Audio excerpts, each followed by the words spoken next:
Bienvenidos y bienvenidas al ciclo de conferencias México en el Sistema Interamericano de Derechos Humanos, el día hoy, viernes 12 de junio. Este día tendremos nuestra última conferencia titulada Efectos de las sentencias del Sistema Interamericano de Derechos Humanos en el Derecho Interno Mexicano.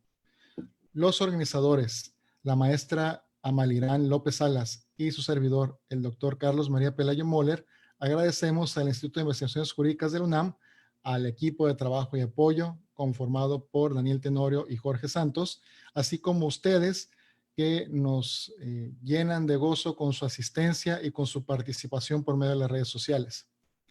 Estos han sido 10 días de conferencias sobre temas del sistema interamericano y hemos contado con niveles del más alto nivel y experiencia práctica en el sistema.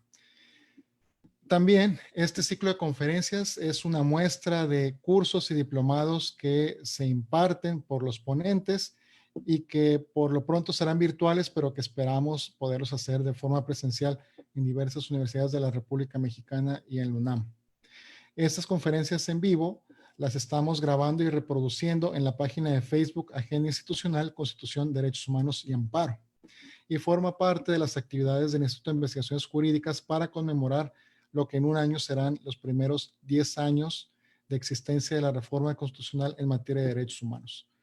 Y esta es una de las actividades que se están haciendo de cara a ese festejo, o más bien a esa reflexión de lo que ha sido positivamente evaluado y los logros que se han alcanzado, pero también y sobre todo analizar los enormes retos y las enormes carencias que todavía tenemos en esta rama. Para nosotros es un honor y un placer presentar al maestro Luis Eliud Tapia Olivares. Luis Eliud Tapia Olivares es licenciado en Derecho por la Universidad Veracruzana, cursó la Academia de Derechos Humanos y Derecho Internacional Humanitario de American University Washington College of Law, tiene un diplomado en Incidencia Política por la Universidad Javeriana de Cali, es maestro en Derechos Humanos y Democracia por Flaxo, México. Y hay que decir, y lo digo un poco fuera del guión, que Luis en alguna oportunidad participó en los equipos de Moot Court y él fue, creo que el primer equipo mexicano que ganó el concurso de American University, en donde van alrededor de 300 universidades a competir en un concurso de Sistema Interamericano de Derechos Humanos. Y eso es algo que yo sugeriría se pusiera en el currículum, porque es un logro académico bastante notable. Laboralmente, Luis hizo una pasantía en la Corte Interamericana de Derechos Humanos. Desde el año 2012 es abogado y actualmente coordina el área de defensa del Centro de Derechos Humanos Miguel Agustín Pro Juárez, AC, Centro Pro, donde participa en la defensa de diversos casos emblemáticos acompañados actualmente por el centro. Entre esos casos encontramos el caso Yotzinapa, el caso Tlatlaya, y también acompaña Luis desde el Centro Pro a colectivos de víctimas de familiares desaparecidos. Además, escribe sobre temas graves violaciones a derechos humanos e ha impartido clases en diversas universidades. Luis, te agradecemos mucho tu presencia y te cedemos la palabra por un espacio de 40 minutos para tu conferencia. Muchas gracias.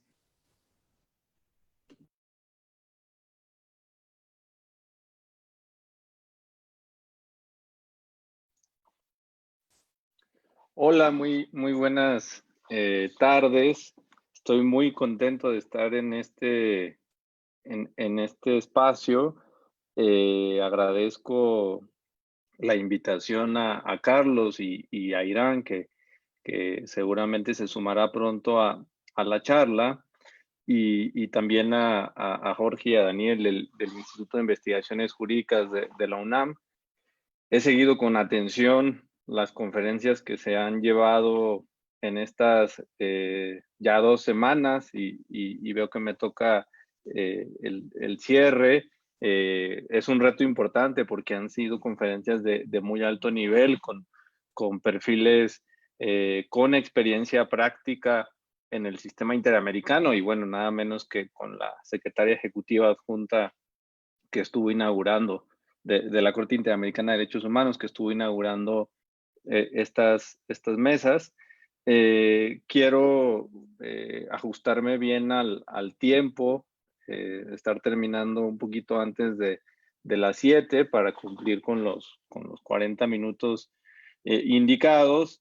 para, en la medida de lo posible, tener pues un intercambio de ideas y una charla final con las preguntas a partir de todos los comentarios que quiero hacer.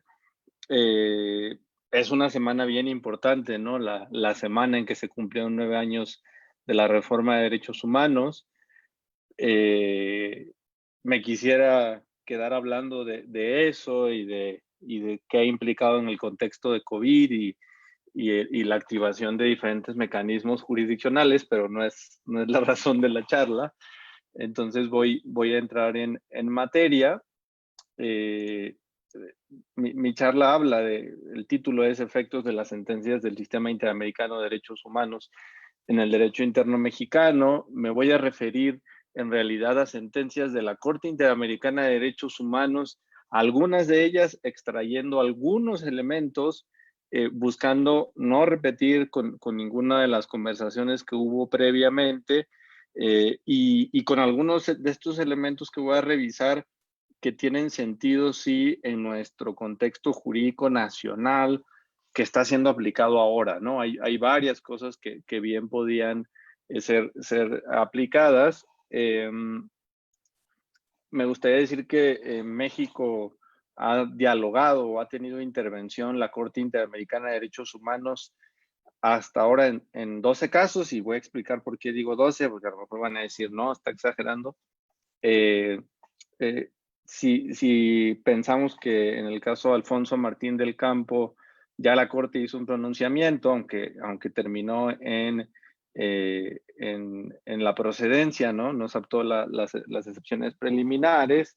Después el caso Castañeda Guzmán, donde sí hubo una sentencia a favor del peticionario, no en la medida en el que él lo quería, ¿no? Él quería ser candidato independiente sin haber una regulación, pero sí para que México crease un mecanismo para proteger los derechos político-electorales. Después están las sentencias de Inés y Valentina, son dos sentencias distintas también de las que ya se habló aquí. Después está la sentencia del caso Radilla Pacheco, donde me quiero detener muy brevemente. Está la sentencia del caso conocido como Campo Algodonero, relativa a los feminicidios cometidos en Ciudad Juárez, a 3 feminicidios de muchísimos que ocurrieron y que siguen ocurriendo en México, desafortunadamente.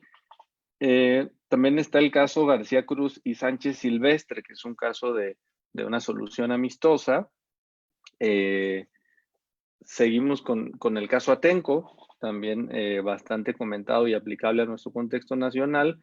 El caso Alvarado Espinosa y el caso Trueba Arciniega, otro caso también de solución amistosa, un caso de desaparición forzada en Chihuahua en el contexto de la política de seguridad que se continúa aplicando en México. Y finalmente el caso de Digna Ochoa, que fue recientemente remitido a la Corte Interamericana de Derechos Humanos, que se encuentra pendiente de ser substanciado. Tendrá que celebrarse la audiencia y posteriormente emitirse una resolución al respecto.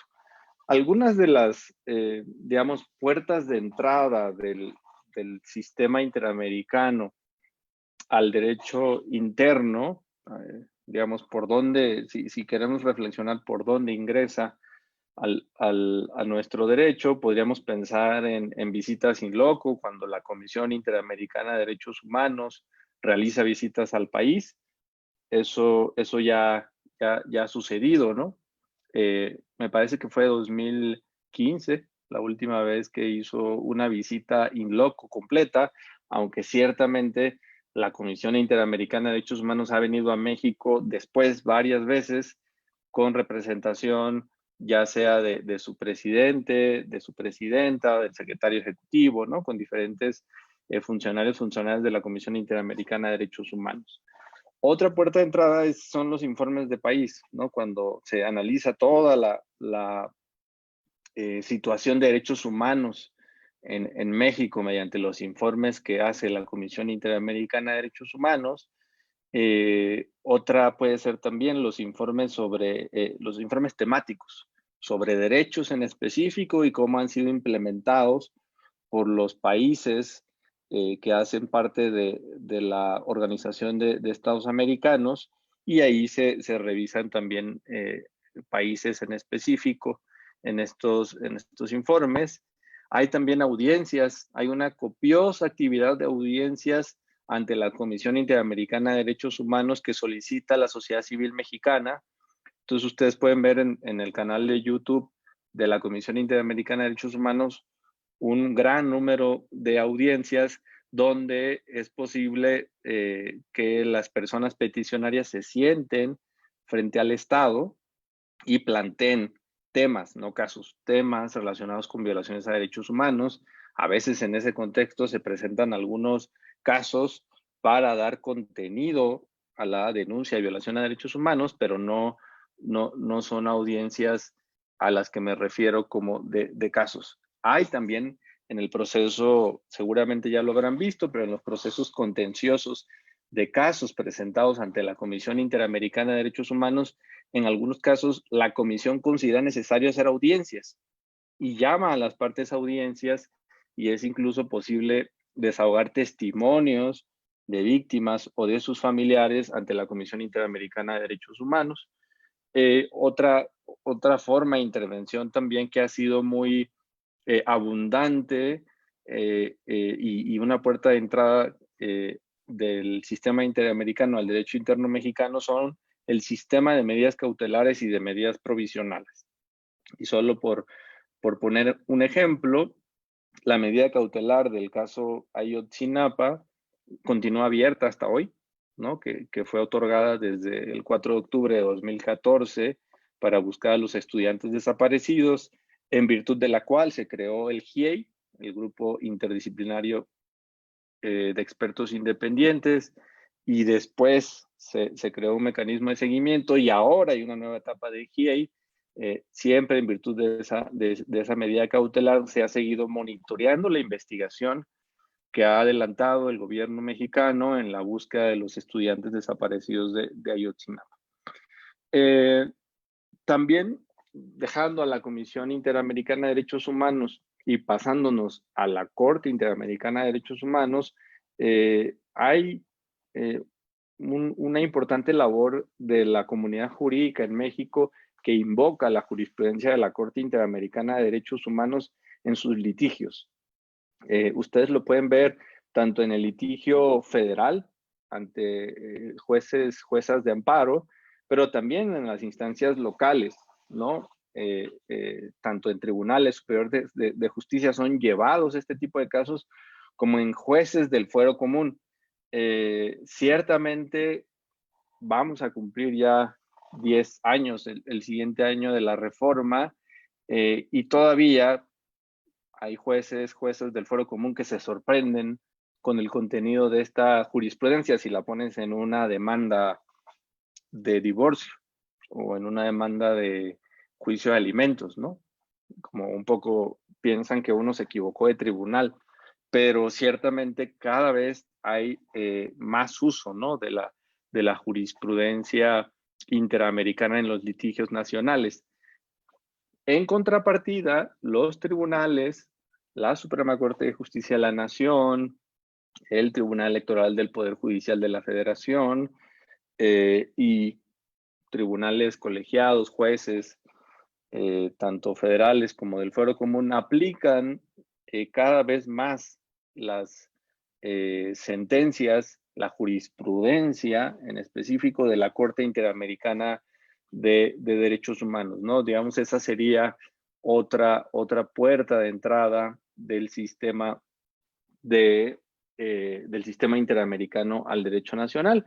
Y finalmente diría las sentencias como tal, las sentencias de casos contenciosos donde el Estado mexicano ha sido condenado, ¿no? Ahí hay un llamado específico a autoridades nacionales de los tres poderes, como en el caso Radilla, el Poder Judicial, a cumplir con estas sentencias, especialmente lo que se dice en la parte de reparaciones, que también ya ha sido revisado. Ahora bien, dicho esto, digamos, una puerta de entrada fundamental que tiene que ser base de esta conversación es la jurisprudencia que proviene de la contradicción de tesis 293/2011,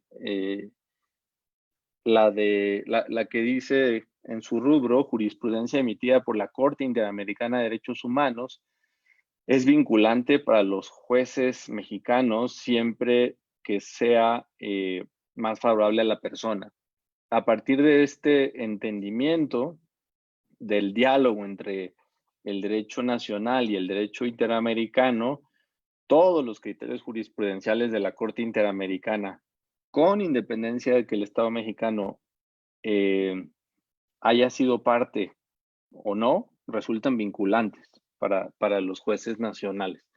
Después se acotó qué significaba eso, ¿no? Con una siguiente interpretación y se dijo que en realidad no se podía inaplicar jurisprudencia nacional aplicando la jurisprudencia interamericana. Entonces, digamos, la Corte puso un límite a la interpretación de esta jurisprudencia, la Corte mexicana, estableciendo que no es posible dejar de aplicar su propia jurisprudencia cuando los jueces ejercen un control concentrado de constitucionalidad, ¿no? Ese digamos, fue un límite.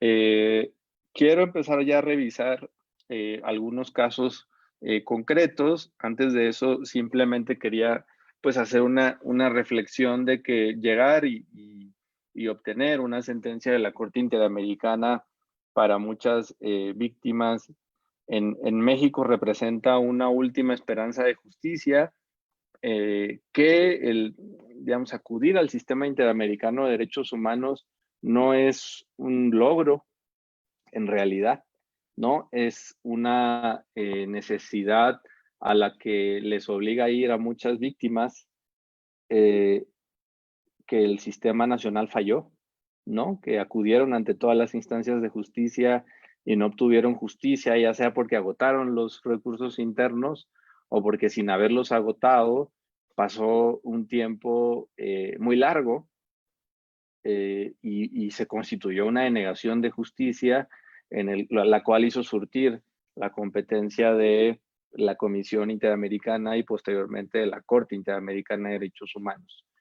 Sin embargo, gracias a esas personas, a víctimas, a familiares de víctimas, hoy tenemos una buena cantidad de precedentes que pueden ser utilizados en nuestra práctica cotidiana y que a lo mejor todavía no logramos conocer, ¿no? Si nada más leyéramos todas las sentencias condenatorias que se han emitido contra México, ya tendríamos un contenido importante para ser utilizado en nuestra práctica cotidiana. Quiero referirme en primer término a la sentencia del caso Radillo Pacheco, que fue emitida el 23 de noviembre de 2009 y se refiere a la desaparición forzada del señor Rosendo Radilla, que fue perpetrada por elementos del ejército mexicano en el 25 de agosto de 1974 en Atoyac, Guerrero. Todavía continúa abierta la parte de la investigación y la búsqueda del señor Rosendo Radilla. La Fiscalía General de la República tiene una investigación abierta y continúa esa parte pendiente del cumplimiento de la sentencia.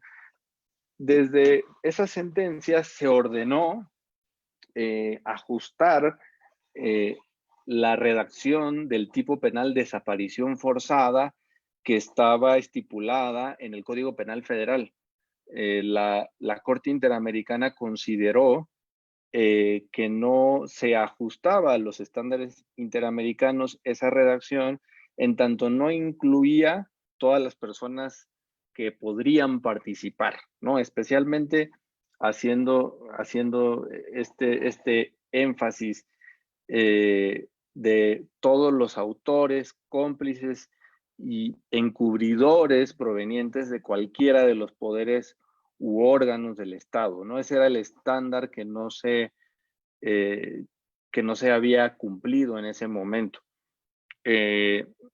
Digamos, ya se cumplió esa sentencia en esa parte, en tanto con la ley general en materia de desaparición forzada, se estableció y se introdujo un nuevo tipo penal.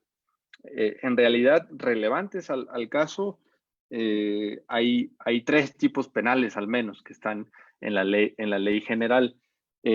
Son complejos de todas maneras de aplicar, pero están ahí en la ley general y digamos, el legislativo en su proceso de creación de la norma se ajustó a lo que había dicho la sentencia de la Corte Interamericana de Derechos Humanos y de esa manera cumplió con lo que venía contenido, ¿no? Se alcanzó, digamos, el estándar necesario.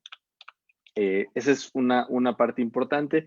Hay otra parte que no ha sido cumplida todavía, que tiene que ver con el fuero militar. Ciertamente ya se reformó el Código de Justicia Militar, el artículo 57, que todavía permitía que conductas que constituían violaciones a derechos humanos fueran conocidas por el fuero militar, ¿no? Esa reforma ya se logró. Sin embargo, hasta hoy, el Estado mexicano se ha negado a permitir que cuando se comete una violación a derechos humanos de un militar en contra de otro militar, el fuero que conozca sea el fuero ordinario. No, ese todavía se mantiene dentro de la jurisdicción militar. En nuestra experiencia, eso permite que se cometan violaciones a derechos humanos contra militares y que no se investiguen adecuadamente, en tanto no hay garantías de independencia del tribunal que resolverá sobre la violación a derechos humanos planteada por el militar, la militar en cuestión. Esa orden que dio la Corte Interamericana de Derechos Humanos se encuentra incumplida en 4 casos. O sea, hubo una resolución de cumplimiento de sentencia del caso Radilla Pacheco, de los casos de Inés y de Valentina, y del caso Campesinos Ecologistas, que fue conjunta y que revisó que ahí no se había, que en esos 4 casos no se había cumplido por completo la reforma en materia de fuero militar. Pasándome muy brevemente, y creo que es muy valioso hacerlo porque por la semana por la semana en la que estamos y porque el 10 de junio justamente se cumplieron 9 años de la reforma de derechos humanos. La sentencia de Radilla Pacheco tiene también un llamado a hacer un control de convencionalidad, que es un contraste entre normas de derecho interno con normas de la Convención Americana de Derechos Humanos y la jurisprudencia, ¿no? Un ejercicio de compatibilidad al que están llamados los jueces y las juezas en México, pero de hecho todas las autoridades, a partir de lo que interpretó la Corte. En realidad encontramos que hubo una alianza virtuosa en el tiempo, ¿no? Porque se emite la sentencia del caso Radilla Pacheco en el final de 2009, el 23 de noviembre de 2009. Después viene la discusión del cumplimiento de esa sentencia a partir del expediente varios. Entonces hay varias sesiones en el Pleno de la Suprema Corte de Justicia de la Nación. Si tienen tiempo con la cuarentena, podrían revisar los videos de las sesiones en la página de la Suprema Corte. Me parece que fueron 4 sesiones muy interesantes, donde se encontraron posiciones muy diversas sobre el derecho, sobre cómo recepcionar sentencias de la Corte Interamericana al derecho mexicano, había posiciones sí muy enconadas, ¿no? Todavía estaba de ministro, por ejemplo, el ministro Sergio Salvador Aguirre Anguiano, ¿no? Y a él le parecía muy chocante todo lo que viniera del derecho internacional de derechos humanos y alegaba una violación a la soberanía nacional. Eh, el, el director del Instituto de Investigaciones Jurídicas de la UNAM ha explicado cómo se pudo notar ahí estas dos visiones que podrían resumirse en la escuela de Ignacio Burgoa y en la escuela de Fixamudio, ¿no? En estos dos entendimientos diversos del derecho. Y finalmente, bueno, se resolvió con este expediente varios, que a su vez se conjuntó con la reforma de derechos humanos de 2011, de junio de 2011, a lo que además yo sumaría la nueva ley de amparo, ¿no? La ley de amparo de 2013, de abril de 2013, ¿no? Como este conjunto normativo que hizo que se usara mucho más el interés legítimo, que también fue un cambio en la Constitución y después en la ley de amparo, permitió tener un entendimiento totalmente distinto, al menos del juicio de amparo, ¿no? En mi formación como abogado, que fue anterior a todas estas reformas, el amparo se le veía como el amparo de la legalidad. Para mí era tremendamente aburrido solo pensarlo en 14 y 16 constitucional y pelearnos en si había ausencia o había indebida fundamentación y motivación, y si había ausencia, pues se concedía para que se fundamentara y motivara el acto y volvíamos a empezar, ¿no? Y ahora en realidad tenemos un juicio de amparo que tiene una fuerte vocación de protección a derechos humanos y que uno lo puede pensar en clave de derechos humanos, ¿no? En el Centro PRO hemos litigado varios asuntos en estos meses en función de las consecuencias del COVID, que también han generado violaciones a derechos humanos, y uno lo puede pensar en términos de derechos, y no solo en términos de derechos establecidos en la Constitución, sino en términos de derechos establecidos en tratados internacionales. Eso se debe, en gran medida, según mi opinión, a que este andamiaje jurídico se construyó en la época y permitió ir hacia allá. Me voy a pasar a otro caso. No me quiero detener mucho aquí porque veo que el tiempo se está yendo muy, muy rápido. Ya estoy casi a la mitad de mi conversación. Y quiero hablar del caso Alvarado Espinosa, que se refiere a la desaparición forzada de Nitza Paola Alvarado Espinosa, de José Ángel Alvarado Reyes y de Rocío Irene Alvarado Reyes, perpetrada el 29 de diciembre de 2009. En esta sentencia, emitida a finales de 2018, fue la primera vez que la Corte Interamericana se refirió a la política de seguridad que se está implementando en México, ¿no? A partir del final de 2006 hubo una decisión de profundizar la militarización de la seguridad en México. No empezó la militarización en esa época, ya había intervención militar previo a 2006, sin embargo, en esa época se profundizó en el uso de las Fuerzas Armadas en tareas de seguridad pública. La sentencia vino en un momento muy interesante en nuestro contexto nacional. Estaba la discusión sobre la constitucionalidad de la Ley de Seguridad Interior. Ya se había discutido, ya se había publicado.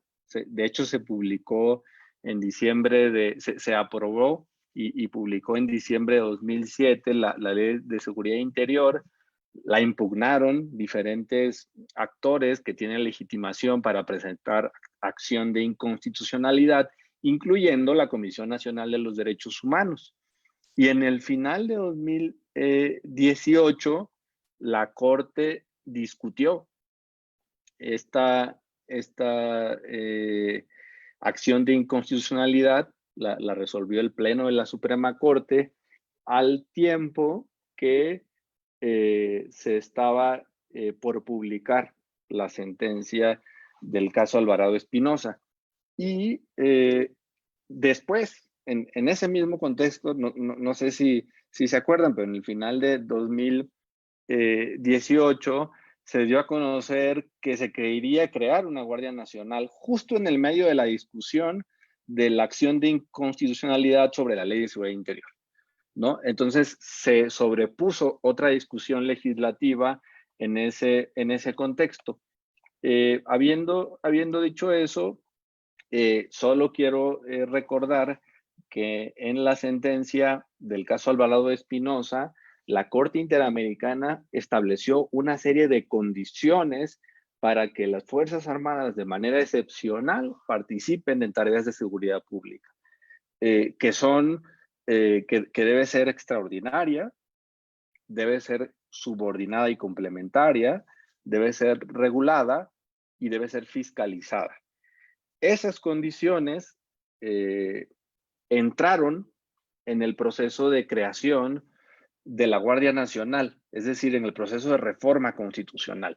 El constituyente permanente hizo suyas las consideraciones de la Corte Interamericana de Derechos Humanos y lo ingresó en el propio texto constitucional, no precisamente en la Constitución, sino en el artículo 5º transitorio del decreto que reformó la Constitución. Estas condiciones o principios de actuación excepcional de las tareas de seguridad pública ingresaron vía constituyente permanente. A su vez, la Suprema Corte de Justicia de la Nación, cuando redactó el engrose de la acción de inconstitucionalidad relativa a la Ley de Seguridad Interior, también sumó estos principios, estas condiciones, y aparece, si ustedes lo pueden ver en la acción de inconstitucionalidad, me parece que es la 6 de 2018, ahí se ingresan estos requisitos, entonces entra la doctrina constitucional mexicana, ingresa vía artículo transitorio del decreto de reforma constitucional, y ahora, un tema que ha sido bastante polémico, el presidente de la República el día 11 de mayo emite un acuerdo que le pone como nombre estas condiciones, ¿no? El acuerdo que regula la actuación de las Fuerzas Armadas, dice de la Fuerza Armada Permanente en tareas de seguridad pública, pero bajo estas condiciones, ¿no? Se ha debatido de que el hecho de que se enuncien estas condiciones no significa que se respeten, ¿no? Necesitan tener mucho más contenido para que se puedan respetar. Pero ahí podemos encontrar un diálogo entre la Corte Interamericana de Derechos Humanos, su sentencia y el derecho nacional, en específico la actividad del legislativo y la actividad de el máximo tribunal de justicia del país. Quiero pasar a otro caso para abarcar un poco más de información, y este es muy brevemente, me refiero a él, el caso Cabrera García y Montiel Flores, conocido como el caso Campesinos Ecologistas, que es una sentencia que viene del 26 de noviembre de 2010 y que se refiere a la detención arbitraria y tortura perpetrada el 2 de mayo de 1999 contra estos dos campesinos ecologistas, don Teodoro y don Rodolfo, por elementos del ejército mexicano. Me quiero referir a tres nada más elementos que fueron ahí señalados. Uno tiene que ver con los estándares sobre tortura. En ese momento se creó importantes precedentes relativos a la prohibición absoluta de la tortura en contexto de investigación. Se ordenó que cuando haya indicios de la ocurrencia de tortura, el Estado debe iniciar de oficio y de inmediato una investigación y asegurar toda la evidencia para poder acreditar este alegato de tortura.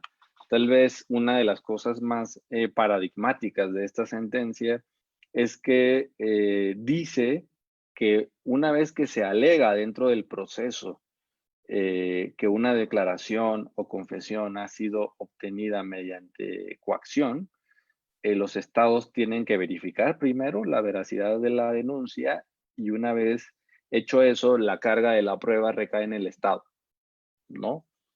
No recae en el denunciante. En tanto la persona está bajo el cuidado, es decir, está a disposición de un policía o un integrante del Estado, el Estado tiene que probar que no generó las lesiones que tiene la persona detenida.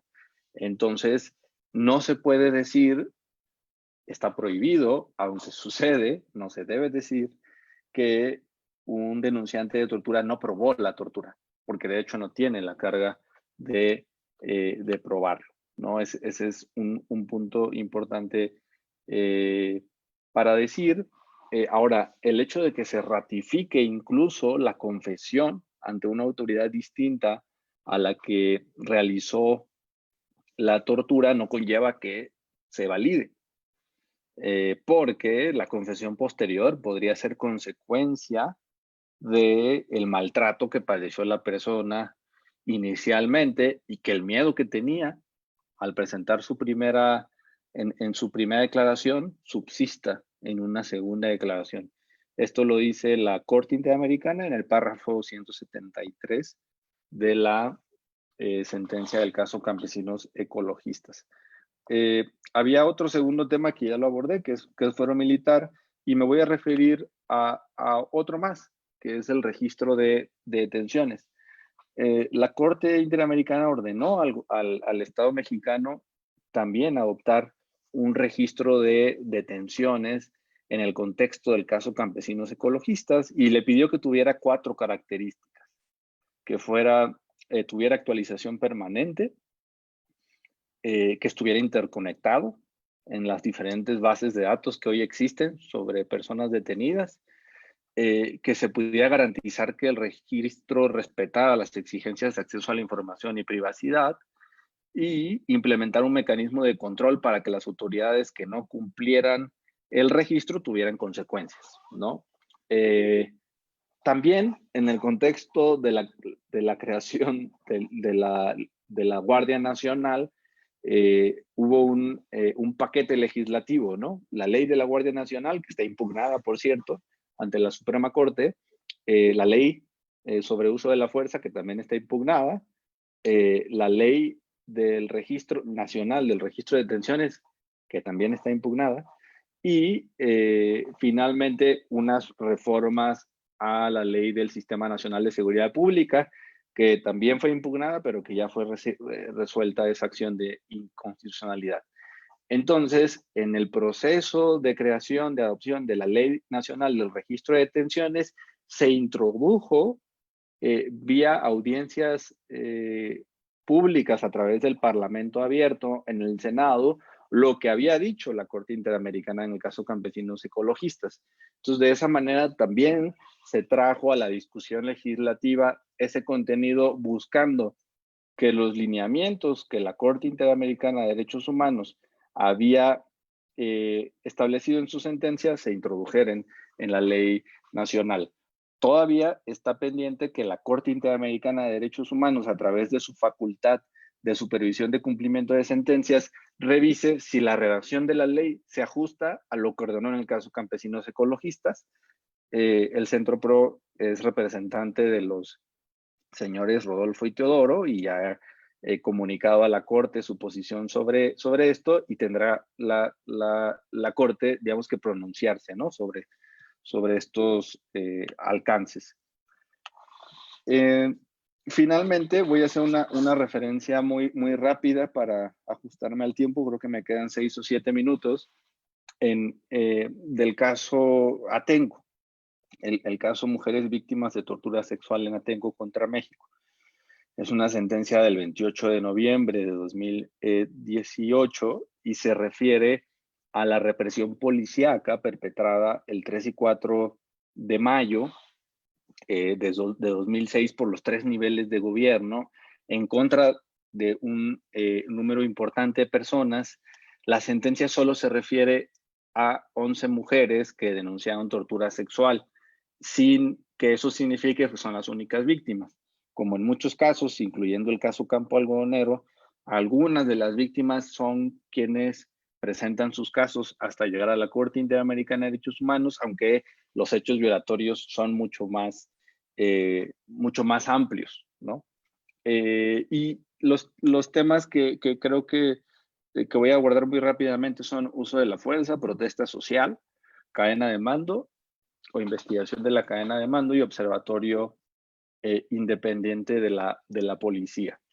En específico sobre uso de la fuerza, quería decir que es muy importante en el contexto que estamos viviendo tomar en cuenta lo que dijo la Corte Interamericana en el párrafo 167 del caso Atenco.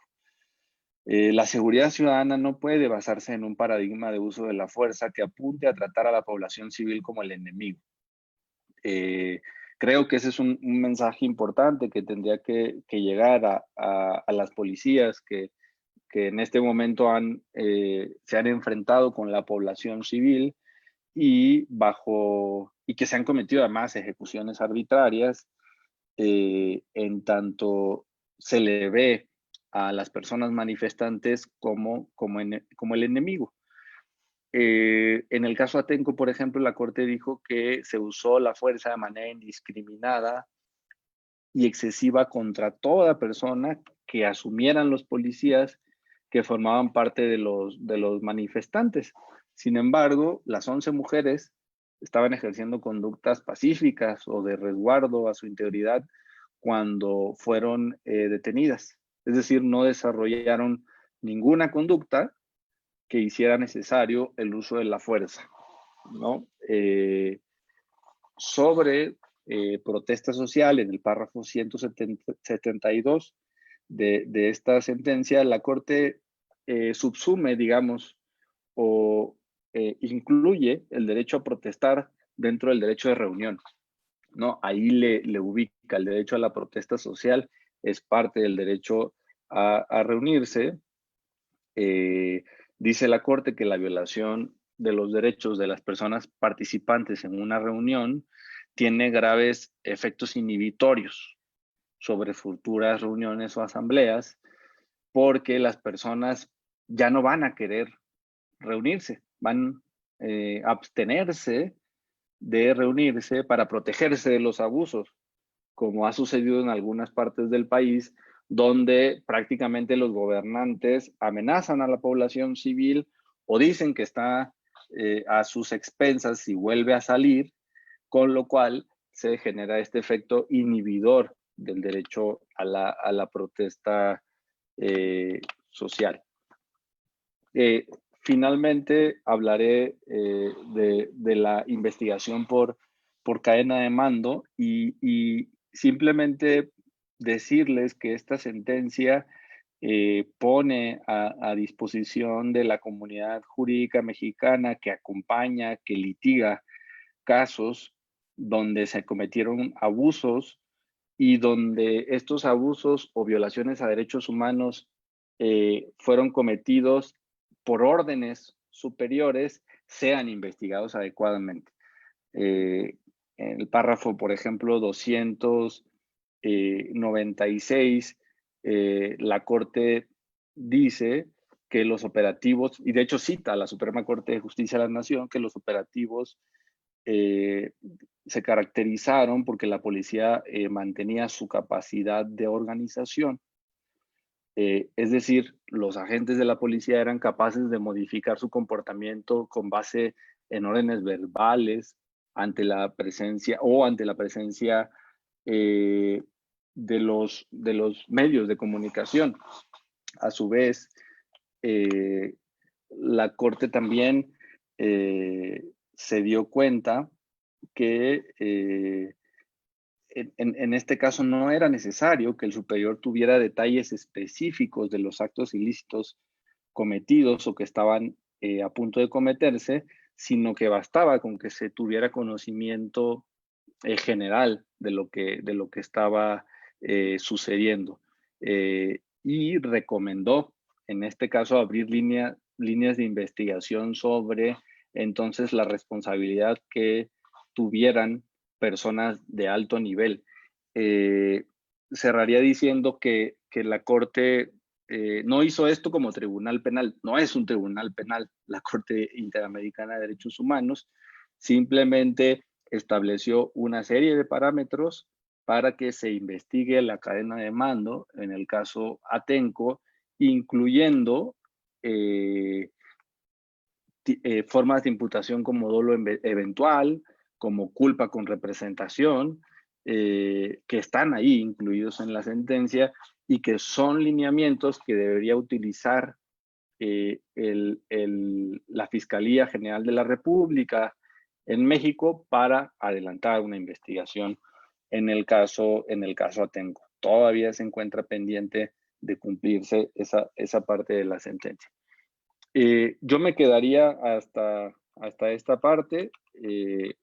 Ojalá también en las respuestas a las preguntas pueda platicar algunas otras cosas, pero simplemente parar la reflexión ahí y de que el diálogo entre el derecho interno y el derecho interamericano puede entrar a través de los tres poderes, puede entrar en momentos de creación de leyes, puede entrar en la emisión de sentencias, puede entrar mediante el poder judicial y que siempre hay una relación muy viva entre el Tribunal Interamericano y las autoridades del gobierno mexicano, de los tres poderes y de los tres niveles en algunos casos.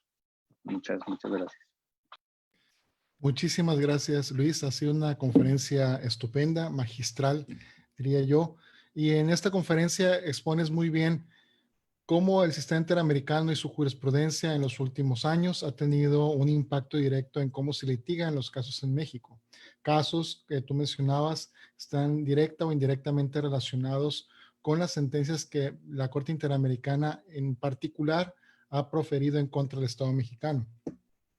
Hablaste de varios temas en particular, cómo ha influido las sentencias de la Corte Interamericana en la materia de desaparición forzada de personas y en tortura, que motivó la creación de nuevas leyes acorde con los estándares interamericanos, como en seguridad pública. Los elementos del caso Alvarado han sido importantes en la discusión de la situación actual y de situaciones anteriores, por ejemplo, cuando se quiso pasar la Ley de Seguridad Interior, que luego fue rechazada por la Corte, y posteriormente en la creación de la Guardia Nacional y este sistema de seguridad que se quiere crear ahora, pero que también va acompañado de una serie de legislación secundaria que, como has señalado, se encuentra cuestionada actualmente en el seno de la Suprema Corte de Justicia de la Nación. También es importante los estándares de investigación que se han logrado determinar y que mencionabas ya hacia el final de tu conferencia, relacionados con lo que la Corte Interamericana dijo en cadena de mando respecto al caso Atenco. Ahora, pasamos a las preguntas. Tenemos una pregunta. Buenas tardes. ¿Qué opinión le merece desde la perspectiva de los derechos humanos el acuerdo de 11 de mayo de 2020 en relación con la intervención del ejército en funciones de seguridad pública? ¿Acaso la sentencia Alvarado y otros queda como letra muerta en el acuerdo mencionado? Gracias. Otra pregunta. Esa denegación de justicia por haber pasado mucho tiempo y no haberse obtenido justicia en México, por lo cual se acude a la Corte Interamericana. ¿Usted refiere se traduce en una prescripción legal? Otra pregunta. Leo las preguntas tal cual están escritas. En su opinión, ¿por qué en el caso de los militares no se adecúa a un precepto como el de Ombudsman? Si cada día se conocen malas violaciones a las garantías y derechos humanos en el fuero castrense. Otra pregunta.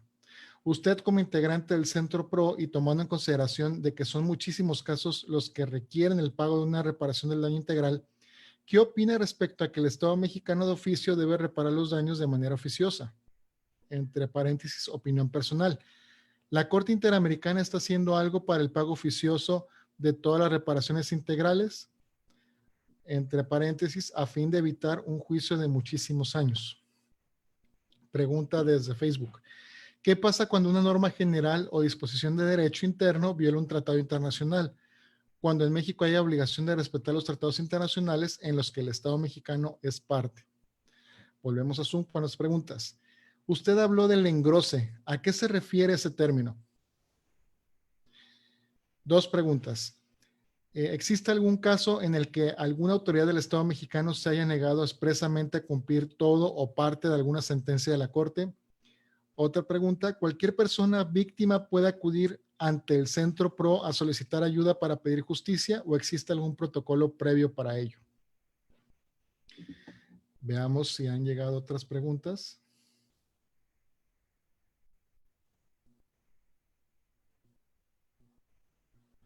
Bueno, podemos empezar. Aquí están. ¿Cuál es su opinión respecto a que en el plano interno mexicano se sigue la reiteración de la supremacía constitucional? Es decir, que se comenzó por decir que los estándares son vinculantes por cuanto hace sentencias contra el Estado mexicano. Posteriormente se reconoce de que todas las sentencias como vinculantes y por último se dice que si son vinculantes, pero si existe una restricción constitucional deberá respetarse y solamente la Suprema Corte será quien esté facultada para hacer prevalecer la restricción o examinarla. Ahí yo creo que podría ser tu labor poner un poco en orden esas ideas. Otra pregunta, ¿la Corte tiene algún caso o jurisprudencia cuando se comete tortura en contra de una persona detenida sin recaer en una declaración ministerial? Porque existen muchos casos donde fuerzas estatales o federales cometen tortura y ponen a disposición a gente inocente. Actualmente, otra pregunta, ¿cuántas personas han sido sancionadas por los hechos del caso Atenco? ¿Y qué tipo de sanciones se han aplicado? Tenemos varias felicitaciones. Con respecto, esto te va a gustar, con respecto a la situación actual de la pandemia que se está presentando actualmente, existe la posibilidad de que cambie el sentido de cumplimiento de la sentencia y debido a esta situación actual, las víctimas se quedan completamente vulnerables. En relación con la cadena de mando, otra pregunta dice, cuando la Corte Interamericana interpretó los lineamientos en materia penal y sugirió iniciar la investigación correspondiente, ¿no estaría vulnerando la posibilidad de esa persona a ser oído en juicio al ser obligatorio su criterio para que los jueces nacionales,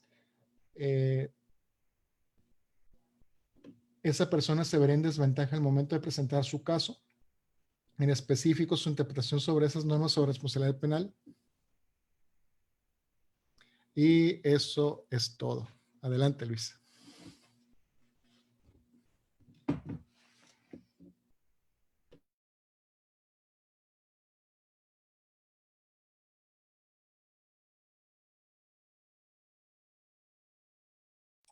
Perdón, no podía quitar el micrófono. ¿Cuánto tiempo tengo para ver cuánto me... Hoy no te escucho. No te escucho, Carlos. Ahora fui yo. 10 minutos máximo, Ok. entre 5 y 10 minutos. A ver, intento ir lo más rápido posible. Sobre el acuerdo de 11 de mayo de 2020, en realidad hay o sea, se puede alegar que hay una violación a los principios o a las condiciones excepcionales de intervención de Fuerzas Armadas en tareas de seguridad pública. Por ejemplo, solo por referirme a dos, el mecanismo de fiscalización, órgano de control interno de Fuerzas Armadas, ha demostrado que es ineficaz para controlar la actuación de las Fuerzas Armadas. No es una forma de garantizar impunidad. Entonces, simplemente remite al órgano de control interno. Otro es que dice que se tendrá que coordinar la Guardia Nacional con las Fuerzas Armadas. Y eso no dice el principio, dice que tendrá que subordinarse las Fuerzas Armadas a los cuerpos civiles. Además, es voluntad del constituyente permanente que nuestra seguridad sea civil. Eso no cambió. Si uno va al artículo 21 de la Constitución, me parece fracción 10, sigue siendo civil. Nuestra seguridad bajo una decisión, sí, de un Estado que le importa la integridad personal y que entiende que tendrá que si entrega facultades a las Fuerzas Armadas, pone en riesgo la integridad personal. Solo diría eso para no extenderme sobre ese punto. En el tema de negación de justicia, Sí, es más o menos en sentido afirmativo la respuesta. Es decir, la Corte, la Convención Americana sobre Derechos Humanos tiene excepciones al agotamiento de recursos internos, ¿no? Y uno de ellos es que haya un retardo injustificado, ¿no? En el acceso a la justicia o que la persona haya sido impedida de agotar los recursos internos. En este caso, pues sí, ¿no? Hubo un retardo importante en el avance de las investigaciones, por lo que se puede decir pues sí puede ser una especie de prescripción o casi con una negativa ficta. Tuviste la oportunidad de Estado, no investigaste, entonces hay posibilidad de presentar una petición ante la Comisión Interamericana de Derechos Humanos. Hay un planteamiento que se hace sobre reparaciones de oficio. Yo pensaría más bien en reparaciones en el derecho interno. Hay que fortalecer que el derecho nacional tenga mecanismos efectivos de acceso a las reparaciones cuando se comete una violación a derechos humanos. Tenemos una legislación muy buena, muy completa, muy sólida, pero desafortunadamente, como una cosa que padecemos en México, una aplicación incorrecta de esta legislación. Pero si ustedes revisan la Ley General de Víctimas, los rubros de reparación del daño que están en las sentencias de la Corte Interamericana, abran una sentencia y compárenla con la Ley General de Víctimas, están ahí. O sea, en realidad coinciden. El problema ha sido que en la aplicación hay unos problemas grandísimos, ¿no? Como lo que sucede con la Comisión Ejecutiva de Atención a Víctimas, o hay otros procesos adecuados, pero muy largos y complejos, como el proceso de responsabilidad patrimonial, ¿no? Que es un proceso también de reparación del daño, pero que en los litigios, en el Centro Pro hemos llevado algunos, uno termina llevando 6, 7 años de litigio, casi lo mismo, que implicaría ir a un tribunal internacional, ¿no? Hay todavía una buena oportunidad para seguir desarrollando esto. En el tema de el engrose es la sentencia, es la redacción de la sentencia. Sobre todo los poderes, los órganos del Poder Judicial de la Federación discuten el caso, lo resuelven en sesión y un tiempo después elaboran la sentencia. A veces tardan meses en elaborarlo y a eso me refiero con el engrose, el contenido de la sentencia. Sobre que si el Estado ha dejado de cumplir expresamente una sentencia, diría que no, nunca ha dicho no voy a cumplir esa sentencia, pero lo que explicaba sobre fuero militar y la parte de violaciones a derechos humanos cometidas de militares contra militares, que debe ser conocida por el fuero ordinario, no ha sido cumplida. Entonces ahí podemos ver un sí abierto incumplimiento a sentencias de la Corte Interamericana. Al Centro Pro, cualquier persona puede acudir, nos pueden escribir al correo defensa@centroprodh.org.mx para plantear algún caso. Tenemos por la pandemia limitada nuestra atención al público presencial como nos gustaría hacerlo, pero esa es una manera de acudir o mediante los teléfonos. También está la página del PRO, centroprodh.org.mx. Igual si se puede escribir en el chat, adelante, ahí estamos. Me parece que el tema de supremacía constitucional y como se le ha leído a partir de la sentencia de la contradicción de tesis 293-2011, a veces parece ser una discusión con unos temores que en los hechos no se materializan. Es decir, hay mucho escándalo porque dicen, no, la Corte Mexicana dijo que está por encima de la Constitución y que ante una restricción expresa entre un tratado o una jurisprudencia, se estará a lo que diga la Constitución. Pero ciertamente en la interpretación del día a día no es que haya sido invocado todos los días, ¿no? Habría que revisar en la práctica de la Suprema Corte y de los tribunales federales, por ejemplo, si este ha sido un pretexto para violar derechos o cuáles son las restricciones expresas en nuestra Constitución. Identificó una, integrantes de corporaciones de seguridad pública no pueden ser reinstalados, ¿no? Esa es una restricción constitucional, por ejemplo, ¿no? En esa sí no podríamos subir. Hay otra, la prisión preventiva oficiosa, ¿no? O sea, sí sabemos dónde están, ¿no? Y sabemos que esas son las difíciles y que hay que intentarles dar la vuelta, pero no es que sea general y que aplique para todos los casos.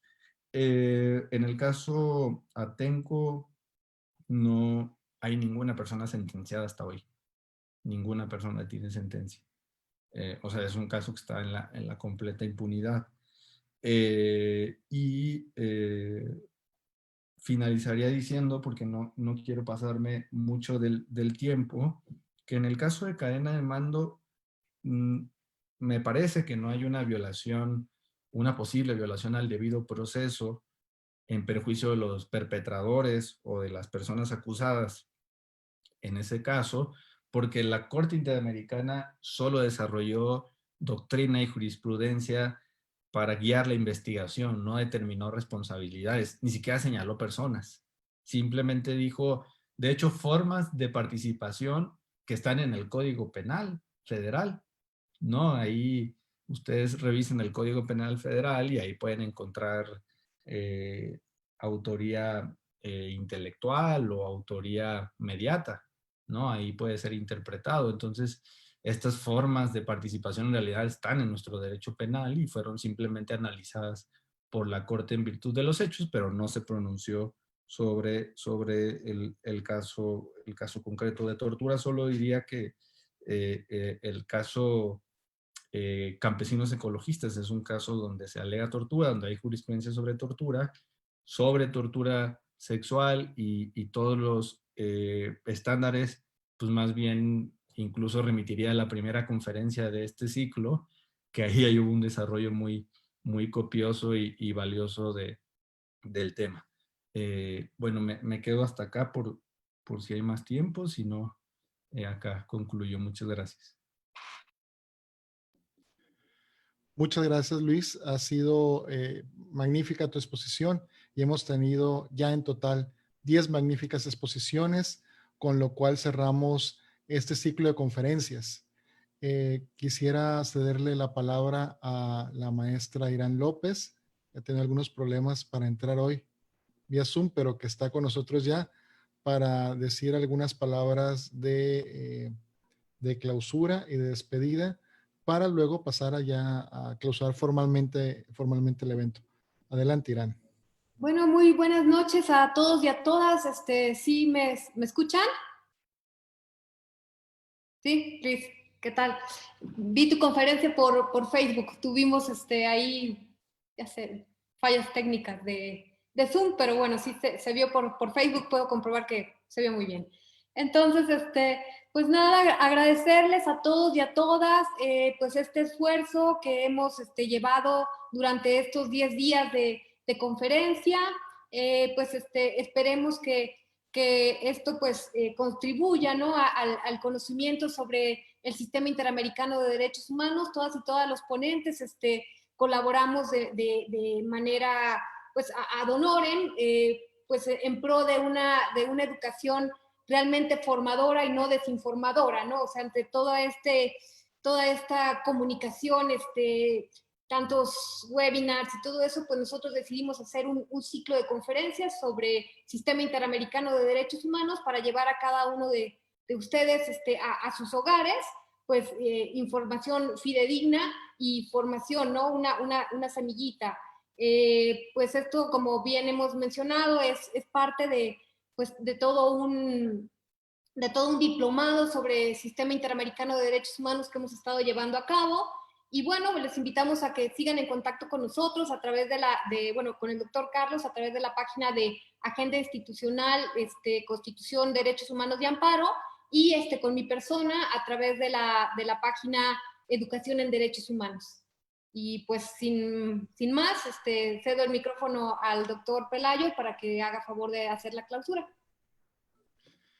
Muchas gracias, Irán. Queremos agradecer a las personas que han hecho esto posible, al Instituto de Investigaciones Jurídicas del UNAM, a su director Pedro Salazar, a la doctora Isa Luna Pla, que nos dio la autorización para que este ciclo de conferencias pudiera ser transmitido vía Facebook. También al Departamento de Difusión del Instituto, encabezado por Alejandra Caballero, también con la ayuda de Pablo Gracida, sobre todo y muy especialmente al equipo de apoyo que está siempre al pie del cañón, Daniel Tenorio y Jorge Santos, que sin su ayuda esto no hubiera sido posible. Mucho del trabajo y todo el trabajo que está detrás, ellos han estado ahí y ha sido indispensable. Pues por supuesto que en lo personal quiero agradecer a Irán López Salas por ser la arquitecta de todo este curso y haber también puesto a disposición toda esta red de contactos que ha tenido para realizar estos cursos a disposición de la UNAM y que pudiera darse este ciclo de conferencias. Y muy especialmente a ustedes, que sin ustedes que nos oyen a través de Zoom, que nos ven a través de Facebook, esto no tiene ningún sentido. Este ciclo de conferencias se ha pensado para ustedes y por ustedes y esperamos que les pueda ser de utilidad el conocimiento que aquí se ha expuesto.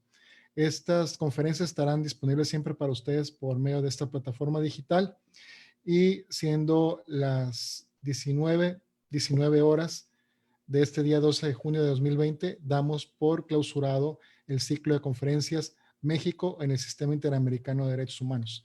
Síganos para más actividades y publicaciones del Instituto de Investigaciones Jurídicas y por lo pronto les deseamos una feliz noche y un excelente fin de semana. Hasta la próxima. Muchas gracias.